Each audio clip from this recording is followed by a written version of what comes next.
Bible గ్రంథంలో నుండి మీలోనెవడు చింతించుట వలన తన ఎత్తుమూరుడు ఎక్కువ చేసి కొనగలడు అని సాక్షాత్తు యేసు ప్రభు వారు పలికినటువంటి మాట ఇది. చింత అంటే ఆలోచన, బాధ, దిగులు, విచారము అని మనం వేటి గురించి అయితే చెప్పుకుంటామో వాటన్నిటినీ చింత అని కూడా అంటారు. నాకు చింత తీరి నేను బాగుపడాలనుకుంటున్నానంటే బాధ తీరి బాగుపడాలనుకుంటున్నాను. చింత అంటే బాధ, ఆలోచన. అయితే మనుషులు సహజంగా వేటిని గురించి చింతపడతారో, వేటిని గురించి ఇబ్బంది పడతారో వాటన్నిటిని గురించి ప్రభు మాట్లాడాడు. ఏమి తిందుమో, ఏమి త్రాగుదుమో, ఏమి ధరించుకుందుమో అని దేహమును గూర్చి, దేహము యొక్క అవసరాలను గూర్చి సహజంగా మనిషి చింతిస్తాడు. చచ్చాక పరలోకం వచ్చింది అంటే చచ్చాక వచ్చే పరలోకం సంగతి ఏమో కానీ ముందు బతికున్నంత వరకు మనుగడ సాగాలి కదా. ఈ బతికున్నంత వరకు మనుగడ సాగాలంటే మరి ఏ రోజుకు ఆ రోజు దొరలాలంటే మరి అన్నీ సమకూడాలి కదా అని భూమి మీద బ్రతకడానికి అవసరమైన వనరుల కోసం, వసతుల కోసం ప్రతిరోజు మనిషి దిగులు పడతాడు, ఆలోచిస్తాడు. తన వరకు అన్నీ ఉంటే తన పిల్లల గురించి కూడా చింతపడతా ఉంటాడు. ఇలా ప్రతి మనిషి ఎక్కువ శాతం 90% తన దేహాన్ని గూర్చే చింతపడతాడని ప్రభు గుర్తించాడు. 10% తన ఆత్మ విషయమైన చింత, 90% తన దేహానికి వచ్చే సమస్యలు, వాటి పరిష్కారాలు, దేహం యొక్క అవసరాలు, వీటన్నిటిని గురించి ఎక్కువగా దిగులు పడతాడు, ఎక్కువగా చింతపడతాడు, ఎక్కువగా ఆలోచిస్తాడు అనేది దేవుడు గుర్తించినటువంటి విషయం. గుర్తించి ఆయన స్పష్టంగా ఈ మత్తయి సువార్త 6వ అధ్యాయంలో అనేక సంగతులు మాట్లాడుతూ ఈ విషయాన్ని కూడా ప్రస్తావించాడు. ఇక్కడ మన అవసరాలు ఏంటో కూడా నేను ఎరుగున్నాను అన్నట్టు దేవుడు మాట్లాడాడు. వాటిని పరలోక తండ్రి తీర్చినట్లు ప్రార్థన కూడా ఎలా చేయాలో కూడా నేర్పాడు. పరలోకమందున్న మా తండ్రి, నీ నామం పరిశుద్ధపరచబడునుగాక, నీ రాజ్యము మాకు వచ్చుగాక, నీ చిత్తము పరలోకమందు నెరవేరుచున్నట్లు భూమి యందును నెరవేరునుగాక అని 3 దేవునికి సంబంధించిన సంగతులు మాట్లాడాడు. నేడు మాకు కావలసిన అనుదిన ఆహారము మాకు దయచేయము అని మన పర్సనల్ ఆహారం గురించి.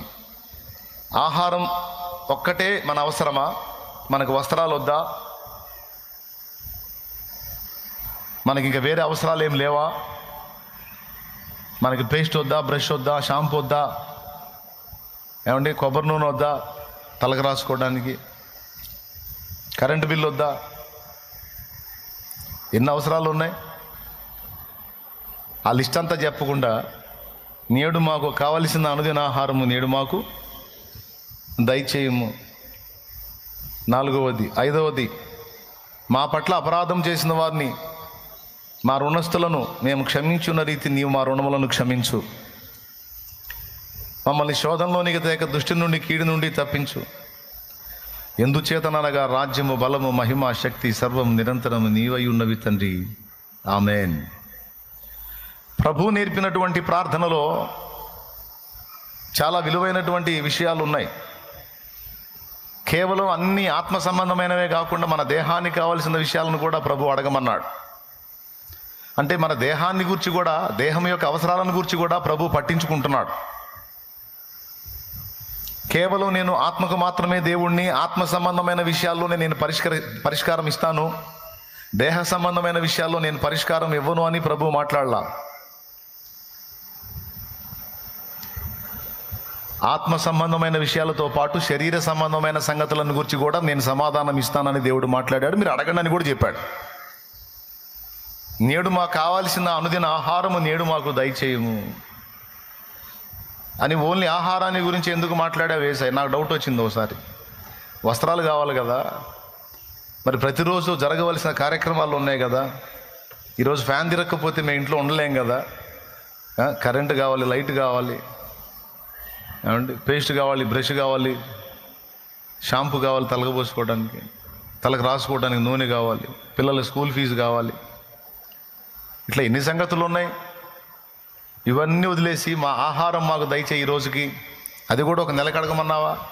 ఓ సంవత్సరానికి అడగమన్నావా, నేడు మాకు కావలసిన ఆహారం ఈరోజు మాకు ఇవ్వు. మళ్ళీ రేపటికి మళ్ళీ రేపు నేను అడుక్కుంటావు, నువ్వు ఏ రోజుకు ఆ రోజు ఏంది మిగిలిన సంగతులు ఏవి అంటే,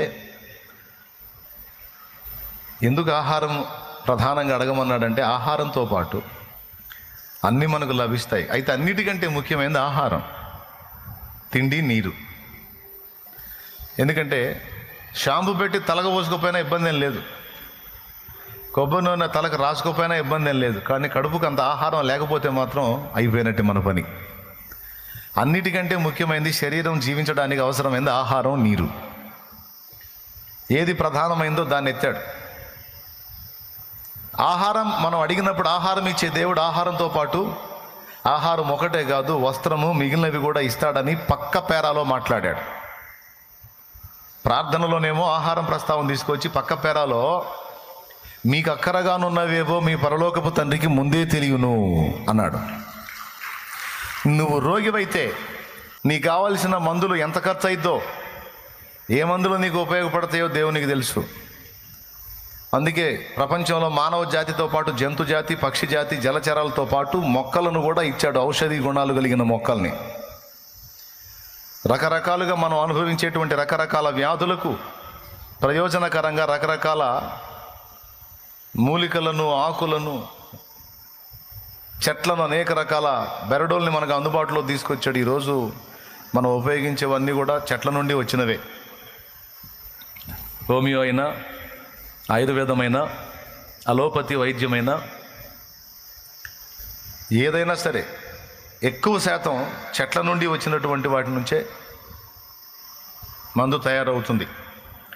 కాబట్టి కొంతమందికి సరే నా రోగానికి మందులు ఉన్నాయి, కొనుక్కోవడానికి డబ్బులు లేవు అంటారు.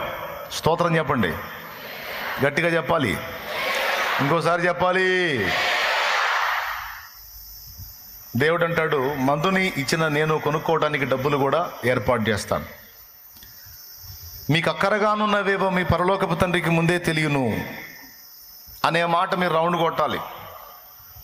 కాబట్టి మీరు ఇలాగూ ప్రార్థన చేయండి అని మెయిన్ పాయింట్స్ని ఒక 7 పాయింట్స్ని మెన్షన్ చేశాడు.